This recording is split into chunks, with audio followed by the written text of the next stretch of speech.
നിന്നാൽ ഞാൻ പണിക്കൊടുന്ന് എന്നെ പാഞ്ഞു ചെല്ലും, എന്റെ ദൈവത്താൽ ഞാൻ മതിൽ ചടിക്കടക്കും.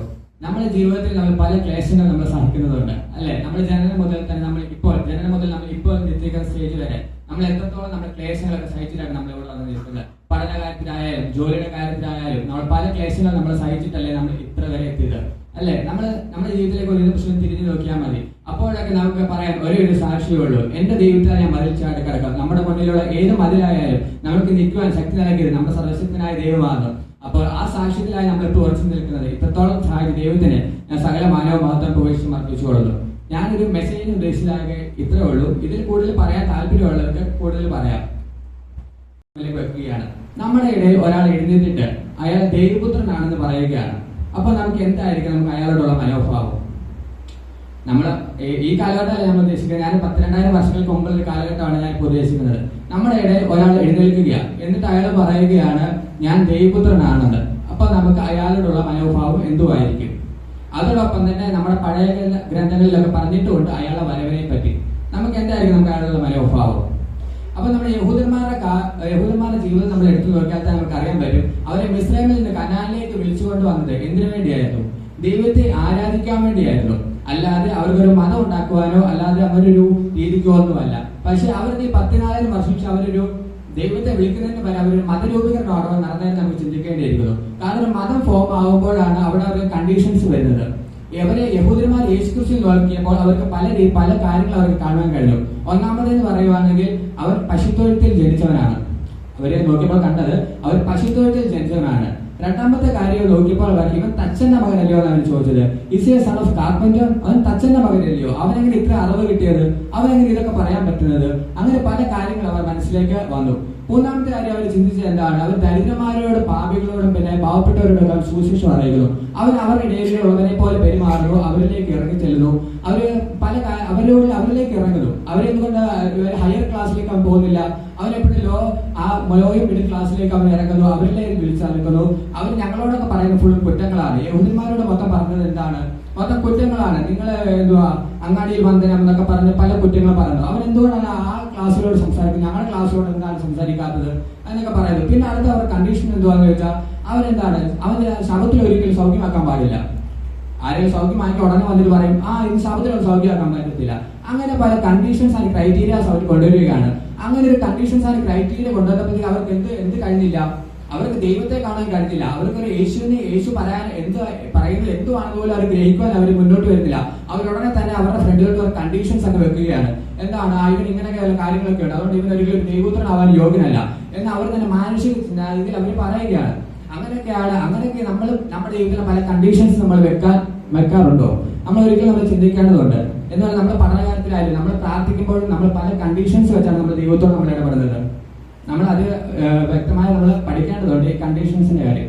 അപ്പോഴാണെങ്കിൽ എന്താണ്? നമ്മൾ പ്രാർത്ഥിക്കുമ്പോൾ നമ്മളൊരു പുതിയൊരു വിഷയത്തിൽ നമ്മൾ ഇറങ്ങുവാണ്. അപ്പോൾ നമ്മൾ ഇറങ്ങുമ്പോൾ എന്തോ ചെയ്യും?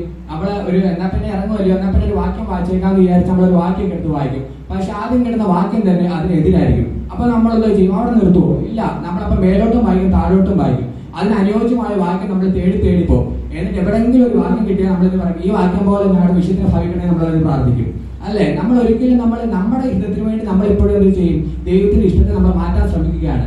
എപ്പോഴും ദൈവത്തിന്റെ ഹിതം നമ്മളെ ചെയ്യുവാനല്ല നമ്മൾ ശ്രമിക്കുന്നത്. നമ്മളിപ്പോൾ നമ്മുടെ ചില കണ്ടീഷൻസ് ഒക്കെ നമ്മൾ ദൈവത്തിന്റെ സന്നിധിയിലേക്ക് നമ്മൾ കൊണ്ടുവരികയാണ് ചെയ്യുന്നത്. പഠനകാര്യത്തിലായാലും ജോലി കാര്യത്തിലായാലും നമ്മുടെ ജോലിക്കൊക്കെ നമ്മൾ പ്രത്യേക കണ്ടീഷൻസ് വെച്ചാണ് നമ്മൾ ദൈവത്തോട് പ്രാർത്ഥിക്കുന്നത്. കല്യാണത്തിലായാലും നമ്മൾ ചില കണ്ടീഷൻസ് വെച്ചിട്ടാണ് ദൈവത്തോട് പ്രാർത്ഥിക്കുന്നത്. നമ്മൾ എന്റെ കാര്യത്തിൽ പരീക്ഷകളാണെങ്കിലും അല്ലെങ്കിൽ ഞാനിപ്പോ പഠിച്ചു കഴിഞ്ഞാൽ അപ്പൊ ജോലിയുടെ ആവശ്യമുണ്ട്. അപ്പൊ നമ്മൾ ജോലി കഴിഞ്ഞ് പ്രാർത്ഥിക്കുമ്പോൾ നമ്മൾ എന്തോ ചെയ്യും? നമ്മൾ കണ്ടീഷൻസ് വെച്ചാണ് ദൈവത്തോട് പ്രാർത്ഥിക്കുന്നത്. ഇങ്ങനെയുള്ള ജോലി എനിക്ക് കിട്ടണേ, ഇങ്ങനെയുള്ള കാര്യങ്ങൾ എനിക്ക് കിട്ടണേ, ഇങ്ങനെയുള്ള കാര്യങ്ങൾ നമ്മൾ തേടി പോവുകയാണ്.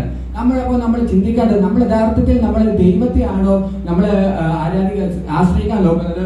അതോ നമ്മൾ ചില കണ്ടീഷൻസ് നമ്മുടെ ചില കാര്യങ്ങൾ നടക്കുവാൻ വേണ്ടി നമ്മൾ ദൈവസേന നമ്മൾ മുതലക്കണ്ടെ പൊഴിക്കുകയാണ് ചെയ്യുന്നത്? നമ്മൾ പലപ്പോഴും ആലോചിക്കാറുണ്ട്. എന്റെ കാര്യം തന്നെയാണ് ഞാൻ പറഞ്ഞത്.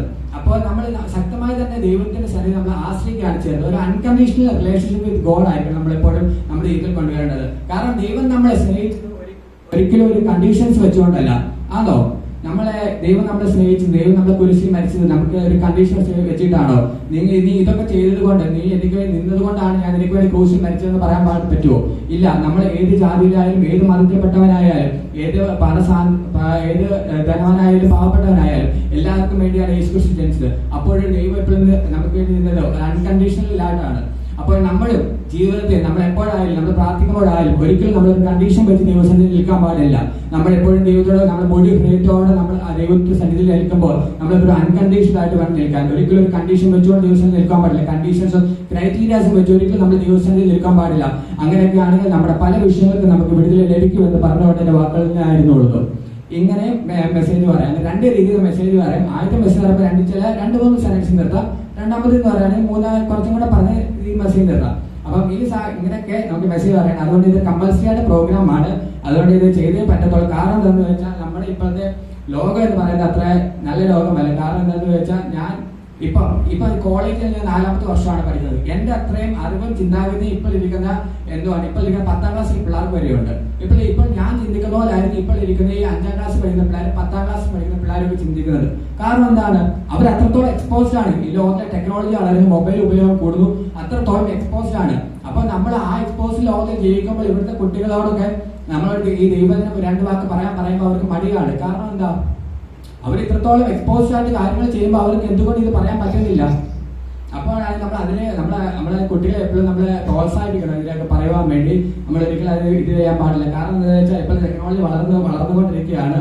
അപ്പോൾ ഓരോ സഭയിലൊക്കെ പല ആത്മീയ കാര്യത്തിൽ പുറകോട്ട് പോകാൻ പറ്റുകയും ചെയ്യും. നമ്മൾ ടെക്നോളജി കൂടുതൽ ഇത് ചെയ്യും. ഇപ്പൊ ടെക്നോളജി പഠിക്കാൻ വേണ്ടിയാണ് ആൾക്കാർ നടക്കുന്നത്. ഞങ്ങൾ ഇപ്പം എല്ലാവരും ചെയ്യും? ഇപ്പൊ എഐയും അങ്ങനെ സാങ്കേതിക വിദ്യകളൊക്കെ എന്തുകൊണ്ടാണ് വളർന്നുകൊണ്ടിരിക്കുകയാണ്. നമ്മൾ ഒരു നിമിഷം ഞങ്ങൾക്കൊക്കെ അത് ഉണ്ടാക്കാൻ ഞങ്ങൾക്കത് ഇത് പഠിക്കുന്നവരാണ്. അപ്പൊ അതിന് അറിയാൻ എത്രത്തോളം ഡെവലപ്മെന്റ് ആണ്. അപ്പൊ ഈ സഭയിലേക്കൊക്കെ AI പാസ്റ്റർമാരൊക്കെ വരാനുള്ള കാലം വിദൂരമല്ല. നമ്മളിപ്പൊ കിട്ടുമ്പോൾ ചിരിച്ചുകൊണ്ടിരിക്കും. പക്ഷെ നമുക്ക് പറയാൻ പറ്റത്തില്ല എത്രത്തോളം AI പാസ്റ്റർമാർ, AI പള്ളിയിലച്ചന്മാരും AI പൂജാരികളൊക്കെ വരാനുള്ള കാലം അത്ര വിദൂരമല്ല. നമ്മൾ ഈ സഭയിലൊക്കെ ലേച്ചറുകളൊക്കെ കൊടി വരുമ്പോൾ നമുക്ക് ആ കാലം നമ്മൾ കേൾക്കുന്നവരും വായിക്കുന്നവരൊക്കെ ചിന്തിച്ച് വളരട്ടെ എന്ന് ഞാൻ പറഞ്ഞുകൊള്ളുന്നു.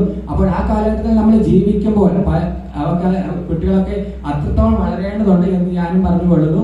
അപ്പോൾ അതിന് ഈ YP മുഖാന്തരമായിട്ട് പറഞ്ഞുകൊള്ളുന്നു. ആരും ഇതിൽ നിന്ന് ഒഴിഞ്ഞു മാറാൻ പാടില്ല. എല്ലാവരും ഇതിൽ നിന്ന് പങ്കെടുത്ത് ഈ ദൈവത്തിനെ പറയുവാനൊക്കെ നല്ലതായിട്ട് പഠിക്കട്ടെ എന്ന് ഞാൻ പറഞ്ഞുകൊള്ളുന്നു. ഈ ഇത്രയും പറഞ്ഞുകൊണ്ട് വാക്കിൽ ഞാൻ ഇരുന്നുകൊള്ളും.